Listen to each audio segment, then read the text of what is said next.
Okay, today I'm delighted to be joined by Tobias Webb, who describes himself when I asked him for an introduction as a guy who likes to do some useful stuff, and that's definitely true. But thanks for joining us today, Tobias. Thanks for the invite, Gareth. Yeah. So, according to your LinkedIn profile, you're currently founder or co-founder of the Innovation Forum, the Insect Biotech Group, and the Sustainable Wine Roundtable. And we'll dig into those in a few minutes. But first of all, the question I like to ask everybody is, where did your personal sustainability journey start? That's a good question. It may have been the fact that I didn't stay in a hotel until I was about 20. My parents were like 70s hippies, and we lived in camper vans in the 70s and 80s around Europe Hmm. doing fabulous things. So I was always interested in connecting to nature, and my whole family pretty much is from a public service background. So I always wanted to be involved in business, but in a way that suited the kind of values I was brought up with of some sense of doing something useful. Yeah. So I think that's probably the short version of it. And the slightly more detailed one was in about 2000, I'd already started a automotive startup company on e-commerce and e-business, as it was called then. And I was reading The Guardian in the pub one Sunday, and there was an interview with a guy called Ed Mayo, who at that point ran something called the New Economics Foundation. Yeah.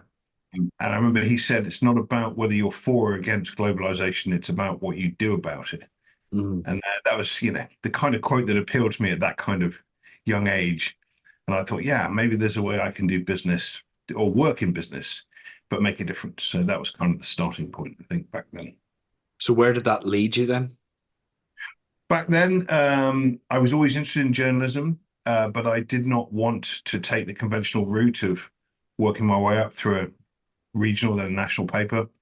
But I always liked the classic definition of journalism of, a little literary ability and a rat-like cunning, the two factors required. And I thought, oh, okay, that's interesting. And I think I've ended up subconsciously trying to apply elements of that, hopefully less rat-like than it sounds, to kind of business to business publishing. So I started a magazine called Ethical Corporation back in 2001, Yeah. which the business model for which entirely relied on conferences. I think after about 15 years of that, we ended up making a bit of money on subscriptions, but Yeah. most of the money was in conferences. So it was a combination of an interest in journalism and a desire to do my own thing that led to that. And that was for about 14, 15 years. So what were the hot topics that really got the businesses in to either buy the magazine or attend the conferences? Well, I mean, back then it was like classic CSR. Hmm. I remember the first conference we ever did. When was that? April 2002, I think. There were two other CSR conferences happening on the same day in London. And I did one called something like Corporate Responsibility, Why It's Essential and How to Make It Pay. Yeah. Copywriting, jargonista stuff. But that got a bunch of companies in to talk about, back then it was like corporate citizenship into reputation, in the early stages of understanding that CSR was good for human resources and hiring. But I remember someone from a major supermarket turned up at my first conference and said, "Is the Daily Mail here?" And that was the kind of stuff that was driving it back then, was, a combination of early corporate environment stuff, corporate citizenship, and kind of reputation management.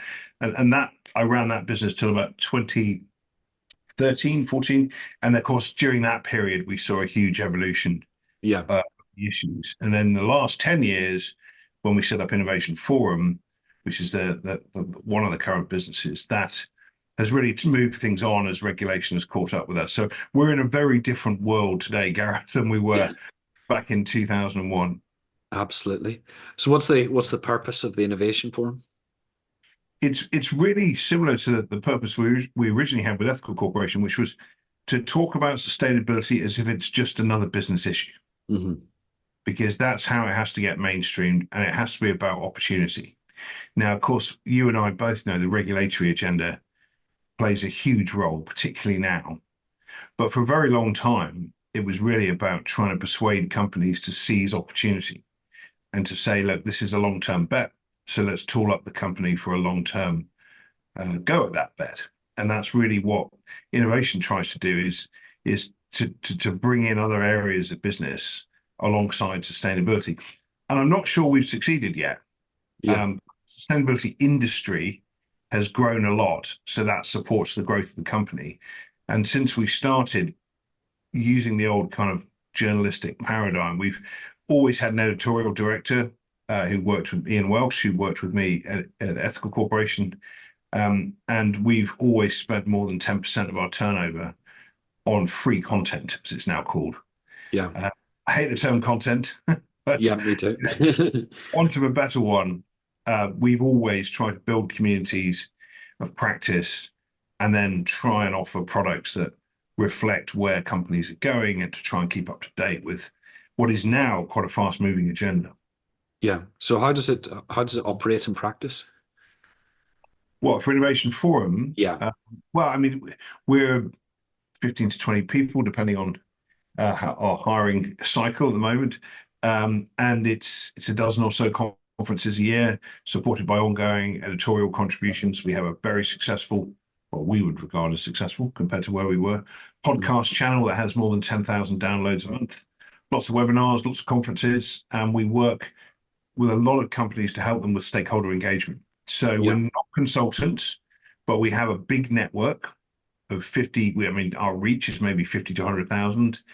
And companies such as Nestle will work with us to reach audiences they can't reach on their own, to discuss increasingly strategic issues like how does regen work in agricultural supply chains, for example, Yeah. into agriculture. So that's one element of the business. And the other element is the conferences side, which is, has evolved a long way since that first event in 2001. Yeah. And is it deliberate then that there's no mention of sustainability or environment or ethics in the title?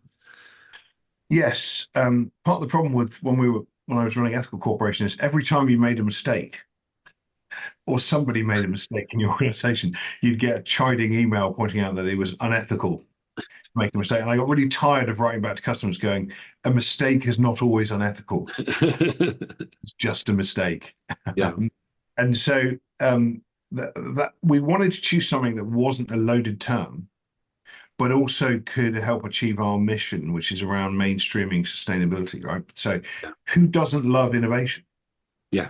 You can't argue against it. Whereas you can take the term ethical corporation and have a long philosophical debate about what it means, Yes. or the term sustainability, Yeah. But with innovation, nobody can argue with that. So that's what we've gone with. Yeah, that's very, very interesting. But you don't get people suddenly asking you why you're not doing conferences on AI or maybe you Um, are doing conferences on AI. no, not really. I mean, there's another thing called the Innovation Forum. There's lots of them, Right. and I think we've just got a bit of a niche. Yeah. I think it helps our customers justify attending our events and engaging with us is that we're not locked. We're trying not to be locked into a box Yeah. of sustainability, although we kind of are, given what we do and what we talk about. But the name provides perhaps a bit of air cover for our customers to say, this is actually about innovation as much as anything else. And of course, as you will well know, given your long history in sustainability, if it ain't about innovation, it doesn't really work. No. No, absolutely. It's not an untrue connection. Although there are a remarkable number of people who think we are going to meet, say, net zero without actually changing anything. Oh, really? And those people co-authors of a book with Liz Truss at the moment. Yeah, but but there is some magical thinking in some places, and Well, it of course certainly is. there's always the issue that uh, a lot of people they think society needs to change, but then when you propose something means they'll have to change, they suddenly throw their arms up, and that's not fair, and there's a zillion reasons why they can't change. So, a bit, I suppose, the question I was asking before about the ethical corporation.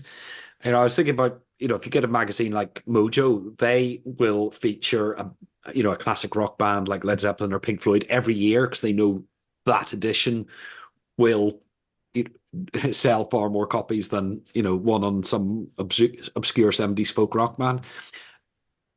what are the big issues that if you put on the title of a conference or a webinar, at the minute that draw in the crowds more than others? Well, because that current business has been called Innovation Forum for a long time, we're trying to posit everything around how on earth we're going to innovate and collaborate and drive the allocation of resources to achieve some really important goals. And now Mm. our biggest event of the year is next week, which is our Sustainable Apparel and Textiles Forum. Catchy Mm. title, Yeah, but it does what it says on the tin. And that's 400 or 500 apparel execs in Amsterdam who feel rightfully under really serious pressure because you look at some of the headline numbers around the sector, some of them are not entirely correct, but yeah, they're a bit like agri and land use change. That sector, apparel and textiles, is being blamed for up to 10% of global GHGs, depending yeah, on whose numbers you look at.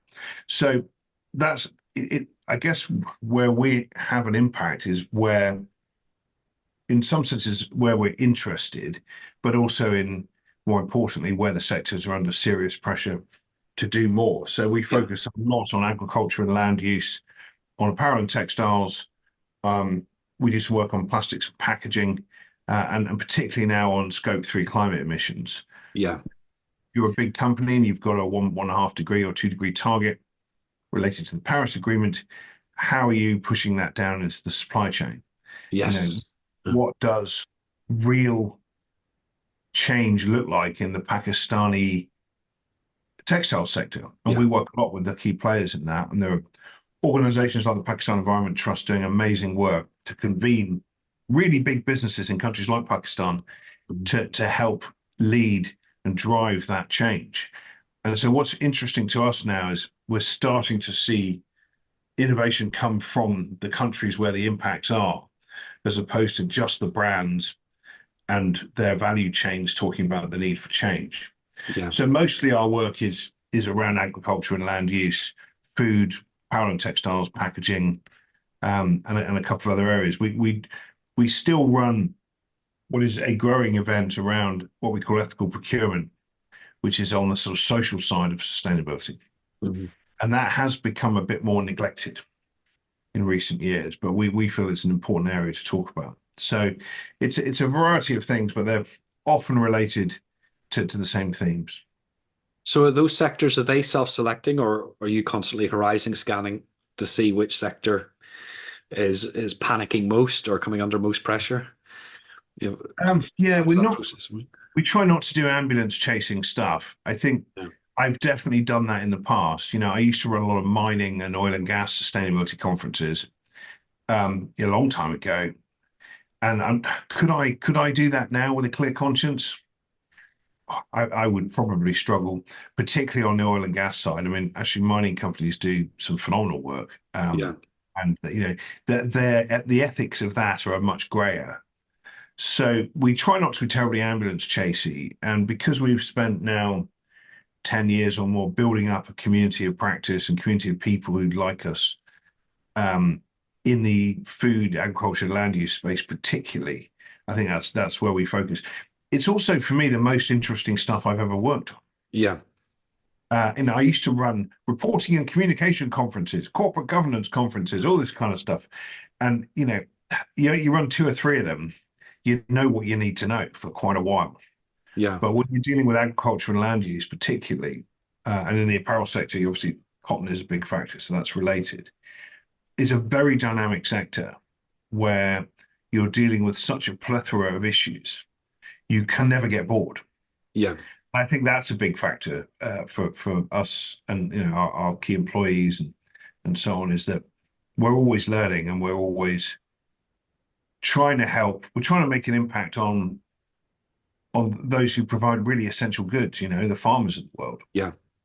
So whenever we get to highlight farmers in our work, which we try and do all the time now, I think that's definitely quite satisfying that we're trying to help the Yeah. poorest yet possibly most important stakeholders in supply chains. It do you find it difficult? The farmers have been out in driving their tractors around in protests at environmental regulation in Wales, France, and the Netherlands. And in the Netherlands, it seems to be particularly bad because some of the nitrogen runoff legislation is being folded into some quite bonkers conspiracy theories. But is that just a fringe? Is the agricultural industry open to this discussion, do you find, or are there real concerns about the impact of that legislation on them? It's a great question. In fact, I and my colleagues were in Spain recently on our way to some plants. We're setting up in Andalusia to make insect protein out of olive waste for another business I'm involved Yeah. in. And the road was blocked for hours by Spanish farmers in the middle of Andalusia. So Yeah. this is a wider issue. And I have a lot of sympathy with them. It strikes me as being a bit like Brexit in some ways. You get people who have been underinvested in for a really long time, who find a leitmotif, they find something to protest around. How accurate it is in the Brexit case, I think we realized that was all a con. In the case of the farmers in Europe and in the UK, it's not. They've been squeezed from so many directions. You can see why they're angry. Yeah. I've got a lot of sympathy with them. And these things have been politically poorly handled. Look up. I mean, you know this, I'm sure, but for any listener who doesn't, look up top 5 countries that produce food in the world. Where is the Netherlands? Yeah. Between 1 and 3.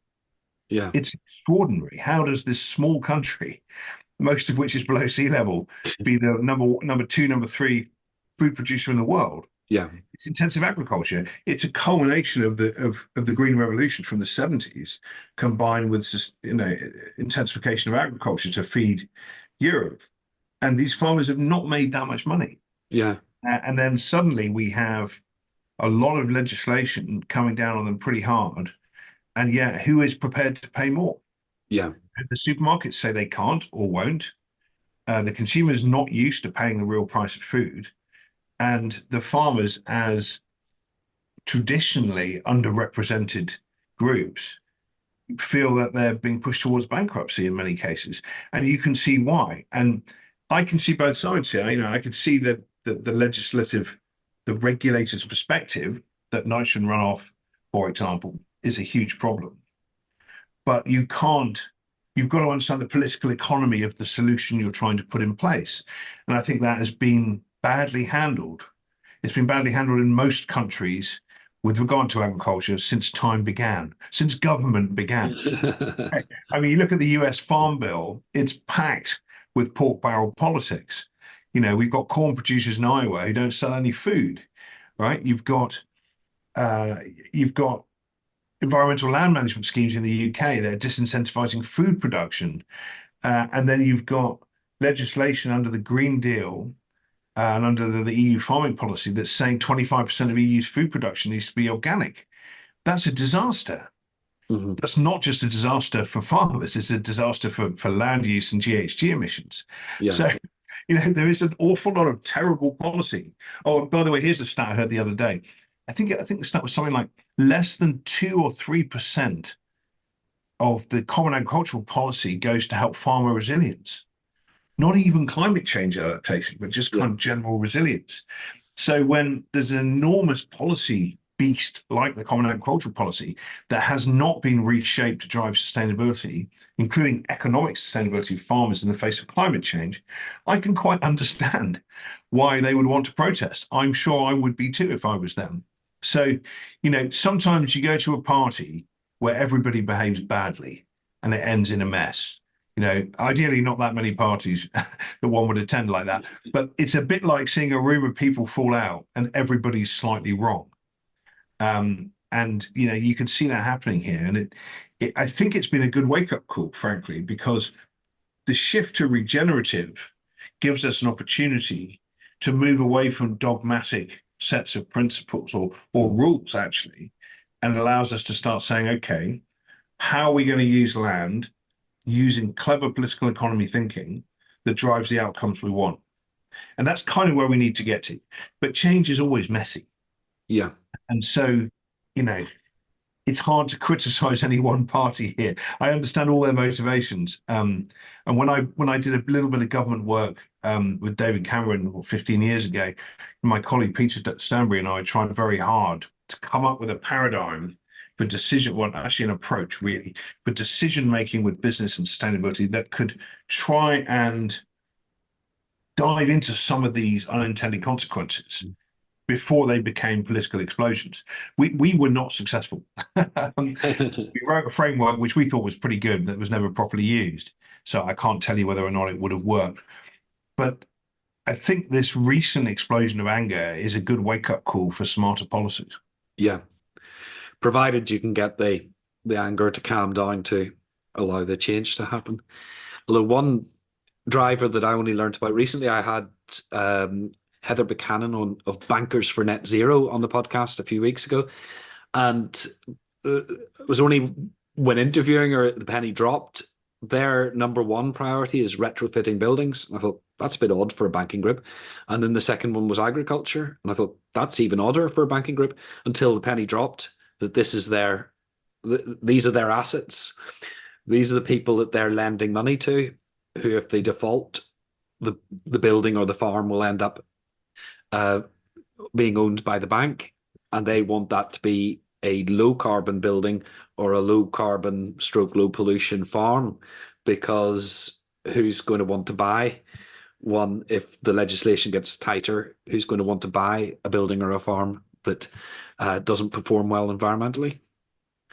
So that was an interesting one that I learned recently. Yeah, I can see how there's an awful lot to unpack there, isn't there? I mean, Yeah. So yeah. you mentioned the insects. That jumped off your LinkedIn profile, the insect biotech group. If you could just briefly explain what it is and how you got started in that. Sure. I mean, that we've only been doing that for a couple of years. So the headlines are, after 2 years of work, well, it's been longer than that, but 2 years of proper work since we formed the company, we've now set up 2 pilot plants in Andalusia. One is at the University of Granada, outside the chemistry department, the sort of agronomy chemistry department, and the other pilot factory is up at a mill called Casa Grande in a place called Jaén in Andalusia. And Jaén is the capital of olives. Yeah. So you drive north to northwest from Granada, all you see is olive groves, pretty much until you get to about 100 miles or 50 miles south of Madrid, all the way down to the coast. And Spain is the largest producer of olives by a very, very long way, and a largest producer of olive oil. So you've got a monoculture across a huge area that has a huge waste problem. So when you squeeze an olive, you get 20% oil and 80% waste. Mm-hmm. Most of that waste, which is about 6 million tons a year, which is a lot. It's been less in the last couple of years because there've been bad harvests, but it's still 4.5 to 5. That waste is usually burned or put as fertilizer on fields, not particularly good fertilizer, or fed to pigs. Yeah. And again, it's an okay pig feed, but there are better ones. So what we realized is that there's a huge opportunity there with the mother lode of waste in the world. It's the largest collection of singular agricultural waste in the world in one place, as far as we know. If your listener knows of another, please do tell me and we'll go and build it. So we looked at this waste and we said, well, what can we do with it? How is it being valorized? It's being burned in power stations. Mm-hmm. Our view is very much that burning organic matter is a bad idea, and it will become understood to be a worse and worse idea over time. There are still incentives for it. People think biomass is a good thing. They think burning organic matter is good. Well, okay, but what if you could do an awful lot more with that? What if you didn't have to create air pollution? What if you could take organic matter and turn it into stuff that's really useful? Protein, fertilizer, materials, oils. Mm-hmm. All of these things are possible with the right bioconverter. So my co-founder, Ben Brown, who I've known for 25 years, who was telling me 25 years ago when I was starting Ethical Corporation about the devastation of the oceans, due to trash fish extraction for aquaculture feed, he realized this is the place where we have the feedstock. So now we need our bioconverter, and our bioconverter is something called the black soldier fly larvae. And black soldier flies are a very strange beast. They're not an invasive species. They are endemic in southern Europe. They're a very large fly, which you will never see. The fly has no mouth. It doesn't poo. It cannot spread disease. It simply exists to lay eggs. The eggs turn into larvae. The larvae turn into pupae. The pupae turn into black soldier flies. Yeah. But if you open your window in southern Europe, a black soldier fly will almost never fly in. Those will be house flies. Mm-hmm. Black soldier fly likes waste. It likes organic matter. And because it's not a vector for disease, once the EU allowed it to be used for bioconversion of organic matter, we suddenly thought, oh, here is a perfect place to do it. Southern Spain, huge feedstock of organic waste, and a bioconverter insect technology, if you like, insect species, that if it escapes, doesn't matter. Yeah. The larvae spend about 12 days growing, and while they grow, they eat anything, particularly. They'll eat almost anything.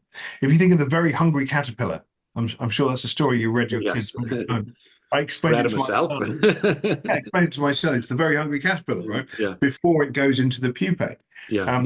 So we have a business now that actually we have no flies on us. We buy the eggs, or we will breed the eggs. The eggs are mixed with olive waste, which is pre-treated. That's our secret sauce, is pre-treating olive waste so that it's more digestible by these larvae. We put them in big trays with the waste. It's a combination of olive waste and brewers' spent grain from breweries and bakeries, but mostly olive waste. And the larvae will spend 10 to 12 days voraciously eating that waste, and they'll go from egg size that you can hardly see with the naked eye to about that big, to about, could be an inch and a half long, quite fat. At which point we brutally murder them or ethically slaughter, depending on your point of view. And we have already been contacted by insect rights NGOs asking us how we plan to ethically slaughter or brutally murder our larvae. The answer is with steam. Very quick, they don't see it coming. And those larvae are then frozen, ground, milled, and they are sold as pet food ingredients or animal feed ingredients. Right. And the carbon footprint of that is tiny because we need some power. We can get that from solar. We can recycle the ammonia, which comes out of the urine of these things. And they produce an awful lot of fertilizer as well while they're eating this waste. Yeah. So we have positioned this business as, it's kind of, if you're an olive business or an olive oil business, we're the Scope 3 solution. Yeah. Because we represent enormous carbon reductions. But for a pet food company, we represent an alternative protein supply of a creature that is sustainably produced and has one of the greatest nutritional profiles of anything in the world. Right? A black soldier fly larvae is phenomenal in terms of its protein content, its fat content, amino acids, you name it. And dogs and cats fed on this stuff live longer and are healthier than any other food you can give them. So we kind of look at it from an end-to-end point of view. Yeah. And you said that the olive waste in itself wasn't a good fertilizer. Once it's been through the larvae, is it a better fertilizer? Well, then, processed. Yeah. Thank you for teeing me up there, Gareth. I'd like to tell listeners I'm not paying Gareth for this podcast. Thank you for teeing me up there, Gareth. Yeah, I won't go too full salesy on it, but yeah, for every ton of treated olive waste we've put into the factory we're building and into the small factories we're running now, 300 or 400 kilos of biogenic fertilizer comes out of the bottom of these larvae.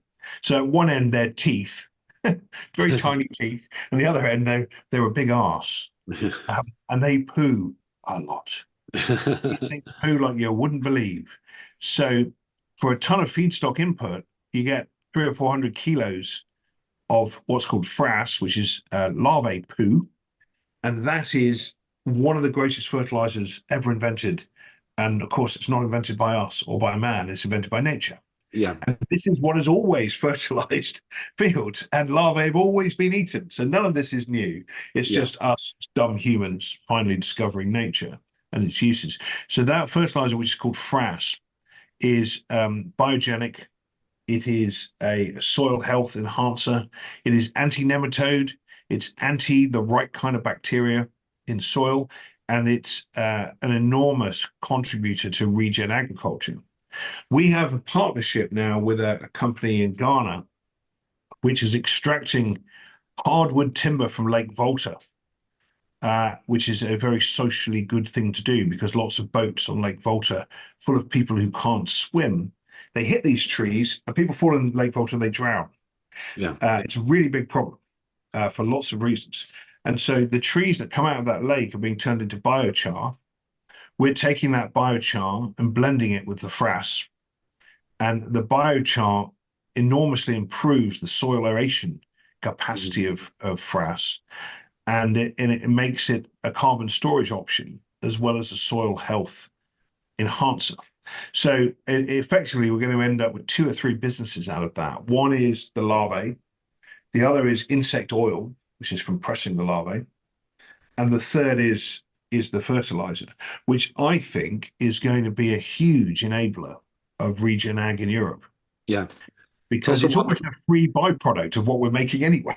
Sorry. It's also a wonderful little sort of industrial symbiosis, industrial ecology cluster, it sounds like, that you're using biological inputs, which are a byproduct, and then creating a whole series of valuable products as a result. So it definitely appeals to my way of thinking of having these a sort of cluster of businesses all feeding off the same raw material. Yeah, I mean, it's such a fascinating area. And I just love the fact that one of nature's most simplest creatures is a huge part of the solution. Yeah, I mean, you basically cannot beat the black soldier fly larvae as a converter of organic waste into protein and fertilizer. You yeah, can't beat it. I mean, if we can produce 100,000 tons a year of protein by 2031, which is the plan for the Insect Biotech Group, we'll have something like 800,000 tons a year of fertilizer produced in Europe for Europe out of that process. That's quite a lot, but that process will use 4.8% of the available annual feedstock. yeah, So multiply those numbers by 20, and that is valorization of that waste. yeah, And it can be done incredibly cheaply comparative to all the other ways we have of turning awful, dodgy, blood-soaked Russian gas into awful fertilizer, or converting soy from the Cerrado or other parts of the world into fish meal. The solution to Europe's problems is actually within our borders. But we have a bigger ambition than that. We think there's an enormous opportunity for a disaggregated approach to waste in the developing world. So we have an MOU signed with a company called Cotton Connect in India, where I was out in Gujarat recently with them making a film about regenerative cotton, which we're going to launch next week. And you could see the amount of organic waste everywhere. They're burning the manure from buffalo. Well, this is perfect feedstock. So we don't just see this as a sort of selfish European solution, populism, close the borders, all that nonsense. We see it as this technology, which is very simple, really, is all about taking waste and turning it into protein and fertilizer and potentially materials all over the world. You can make villages self-sufficient yeah. with very small investment. And I find that tremendously exciting. Yes. Although I must admit, and I mentioned conspiracy theorists in among sort of trying to rile farmers up about great replacement theory of things, but the other conspiracy theory, I don't know whether you've had any contact from these groups or the people who think that Bill Gates and the WF want to force them to eat insects. I don't know if that impacts anything you want to do. I don't know why they've latched onto that particularly. It's one of those things like digital currencies. You think, well, why is this bothering you so much? But it seems to bother a certain sector of Well, society. I think for people, like, I don't want to get into the psychology of conspiracy theories. I find them fascinating. I'm a huge fan of John Ronson. His latest series on iPlayer on BBC Sounds is absolutely Yeah, fabulous. Sort of unmasking the ineptitude of conspiracy theorists and the ineptitude of our responses to them. yeah, Um, but I think what they do is they seize on stuff that sounds slightly shocking that nobody understands, yeah. right? And they, think about it, COVID, Bill Gates, no one knows, what he does unless you actually look, but who's got time, all this kind of stuff. So I think insects is just another of the long list of 15-minute cities. You've heard that one as Yes. well. I mean, it's kind of hilarious. And the thing you have to remember about conspiracy theories is that QAnon was made up as a joke Yeah. to satirize the idea of an outlandish conspiracy theory. And it So, took on a life of its own. yeah, I mean, the scariest thing about conspiracy theories is that we've become a beyond satire world. Yeah. And if that's the case, we really are in trouble. But I think insects are just another one of those things that people don't understand. Sainsbury's has launched cricket bars and they've Yeah. failed. We have no intention of telling you or anybody else they have to eat insect protein, although it's really good for you if you do. There's more than enough work to do on feeding animals and fish farms, particularly over the next 10 years. And so if we can displace unsustainable agricultural inputs for fish farm and pet food, then we'll be very happy with that. And we will be accused of greenwash. The big meat companies like what we do because you could argue that it helps them legitimize meat. Yeah. But you could also argue people are going to eat meat anyway, right? So let's try and make it sustainable. So yeah, depends on your point of view. And then the third thing on your LinkedIn title is co-founder of the Sustainable Wine Roundtable, and it made me think because almost every week there's a headline saying that climate change is going to affect all my favorite things like wine, coffee, and chocolate, all the major food groups. So, what are you doing to save our favorite tipple? Yeah, thank you. So the Sustainable Wine Roundtable came out of a failed business that I set up. I have failed so many more times than I've ever succeeded. And in fact, the only way I've ever learned anything is by failing. One of my first ever investors told me success teaches you nothing. It just makes you complacent and arrogant. Well done for failing. And then he don't do it again. Not with Which my I pointed out was his money. yeah. He accused me of vanity publishing, and I told him it was his ego. Which I quite enjoyed doing. But he was actually right in many ways. And so Sustainable Wine, I set up a company called Sustainable Wine in about 2019, having written a wine blog for years. Mainly, I wrote a wine blog because I wanted to ask winemakers about climate change, and I wanted to ask them about climate change so I could go and visit them and drink their wines and talk about viticulture. So it was a bit of a fraud for years, but I was also interested, and I realized all the winemakers I interviewed, and I interviewed about 100 of them. Drank a lot of wine with my friends since about 2007 when we sort of discovered it as a group, um, and and I realized they're all saying the same thing. So I thought, oh, well, here's a chance to have a little niche hobby project, sustainability in wine. And as a company, it failed. We had enormous interest, but very little money. Yeah. So I was running online conferences for 1,500 people, like, owners of vineyards. Really, like if you're into wine, I could wow some of the people we had, but I couldn't make any money out of it. And then a guy called Richard Bamfield, MW, Master of Wine, great friend of mine, friend of our organization, suggested to me that when I posed him the question of who should drive sustainability coordination in wine, he said to me, well, maybe you should. And I thought, oh, well, the business model's failed. Better try something else. Um, as the comedian Stuart Lee famously said, was that innovation or a mistake? Which I think is one of the greatest lines of all time. And so I thought, oh yeah, actually the business is failing. Maybe I try this sort of sustainability collaboration thing. I know a little bit about it.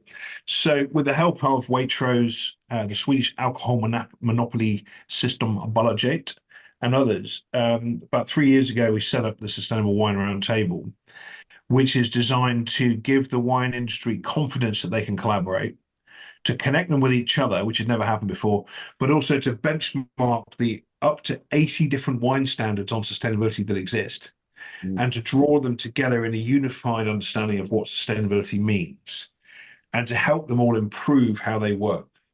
So we are not a B2B certification. We're a B2B cat herder. Um, that's what we do.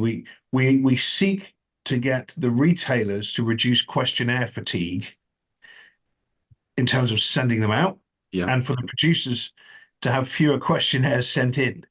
So what if we could have an overriding set of criteria for sustainability in wine, which could enormously reduce inefficiency? That's the sort of unsexy bit, is reduction of data burdens on companies. Yeah. It's something you know very well, I'm sure. Yeah. And then the other element is, well, what can we do together that we're all going to do anyway? So, for example, we've created something called the Bottle Weight Accord, which now has, as of our next committed member, and I can't tell you who it is, but it's one of the world's largest supermarkets who are about to commit to our Bottle Weight Accord, having just joined us. When they join us, we'll probably have something like 1.1 billion wine bottles committed to a 25% average weight reduction by the end of 2026. Yeah. Now, that ends up being about 12.5% saving on glass weight because of other factors. Yeah. But that is something all of them were kind of going to do anyway. But what we've done is said, well, let's do it together. Let's produce evidence-based research based on membership fees and workstream funding, and let's create an arguable case for a maximum bottle weight of still wine of 420 grams per bottle on average across a range. The average at the moment is about 25% higher than that, 550, 560, maybe more. It depends on where you are and so on. But almost everybody realizes now that if you retool the bottling lines, take out metal, take out stuff that causes microfractures, there's a lot of work to be done. I don't want to undersell it. But if we retool the bottling lines, we can take 12.5 to 20% off wine's carbon footprint by the end of 2026. Yeah. That's one of the things we've been able to do. But all we're really able to do is spot things that were sort of needed to happen and poke enough people to join us to make it happen. So we're very much a kind of catalytic organization. In fact, our 3-word tagline for the Sustainable Wine Roundtable is now simply, we catalyze change. Yeah. We don't want to take any credit. I want our members to get the credit. I don't want anyone to know who we are. Those in the wine industry who are listening to us helping coordinate things. Yeah. Because I think that's how we get meaningful work done. Yes. I'll edit this section out of the podcast then. No, but just picking up on what you said in the introduction, you were talking about things you've tried and failed. Apart from the wine company that the Sustainable Wine Roundtable grew out of, or the wine venture, which of those ventures do you most regret wouldn't take off? You know, what if you could go back and wave a magic wand, which one would you resurrect? Probably the landmine business, I think. I was very upset when that went down. No, I'm just kidding. Don't take that out of context. No, I don't regret any of it, because if I go back to the words of one of my original investors, 20 odd years ago, success can teach you things. It can teach you confidence. It can teach you to trust your gut. It can teach you that learning from your mistakes is something you've been able to do. But failure is the MBA. Yeah. Failures, there's nothing like a gut-wrenching look at the bank balance, a customer that hasn't paid you for 2 years, or just stuff that you can't do anything about. Yeah. And you know that you were too early, too late, or you had a bad idea. That's what, it's a bit like, is it Pavlov's dogs? Is that the right one? That sort of the dogs learn through being stung with electricity or something. No, they got fed when they rang a bell, and eventually, if you rang the bell without feeding them, they would still salivate because they'd associate the bell with food. That's one. So my sort of reversal of that is, the cattle prod enough times, you learn not to do things, and so I don't regret any of it really, because you always learn something, and you often don't realize it until many years later. Yeah. So the only advice I ever give to any entrepreneurs, and I would never refer to myself that way because apparently you're not allowed to do it, And it always makes me think of that George W. Bush quote where he said, "The problem with the French is they have no word for entrepreneur." I don't know if he actually said that, but the only advice I ever give anyone is just try and make sure your idea is not terrible. Yeah. It's got to have some traction. And then it's all about grit and perseverance and kind of puppy dog enthusiasm. And you stay in the game and you find a way if your idea is not tragically awful and can never succeed. And by the way, some of mine have been those. Yeah. So I know. So yeah, I don't think I regret any of it. I'm not sure regret is a helpful emotion, really. Well, I didn't mean regret in that way. Ones that you sort of go, oh, if only we'd managed to make that one work because it was a very clever idea, but I don't know, the market wasn't ready uh, Uh, I or never thought maybe I've had a catch a very break. clever idea. Yeah, I mean, like a couple, like yeah. There's one point I wanted to create a business to consumer product, and I'm still convinced it was a great idea, but it isn't really. Just I've convinced myself that it was. I convinced myself it would work, and I went all the way to kind of almost launching it. Spent a lot of time and money on it, and I realized, you know what? Just because you like it doesn't mean anybody else does. Not in a way that will support an actual company. So, so yeah, that sort of thing has definitely happened. Yeah. So what's next? What's that you can talk about? Maybe you've got some things that you don't want to talk about yet, but is there anything that is emerging from those Um, ideas and spin-offs that you've been doing? So, I mean, with Innovation Forum, the business continues to grow, and sustainability is evolving, and that's a really fun business to be in. And my main satisfaction with that is empowering the next generation of leaders in that company, who will be running and owning that company over the next 4 or 5 years as I step back a bit. And the greatest joy I find, it's a bit like the cliche about parenting, isn't it? I'm not comparing my employees to my children or anything like that, but the joy of helping the next generation succeed. Mhm. I think that's where I get huge satisfaction with a mature business model that I know well. That's what I get most satisfaction from, is seeing the people we've hired over the last 5 or 10 years really owning that business, taking it further. That's tremendously satisfying to me. On the wine thing, the sustainable wine roundtable, that will, we've only just got started. Yeah. 5 years into it, 3 years properly, we're just making a dent. But we're starting to see how you create the business model for collaboration. And actually, the wine industry is like therapy for me, you know, because not just because of the product, but because the people are so enthusiastic, and it's really hard to be incredibly passionate about palm oil or battery manufacture. And of course, there are people like that, but Yeah. wine is, it's a bacchanalian pleasure, people who are just so interesting and committed to it. So that's just a joy to work with them, really. Yeah. And what I do enjoy telling the wine industry is they're a bit spoiled. They're a bit spoiled rich kid. The richest smallholders in the world, who, dump them in a palm oil plantation with serious human rights violations. Would they know what to do? So I quite enjoy poking them a bit at the same time.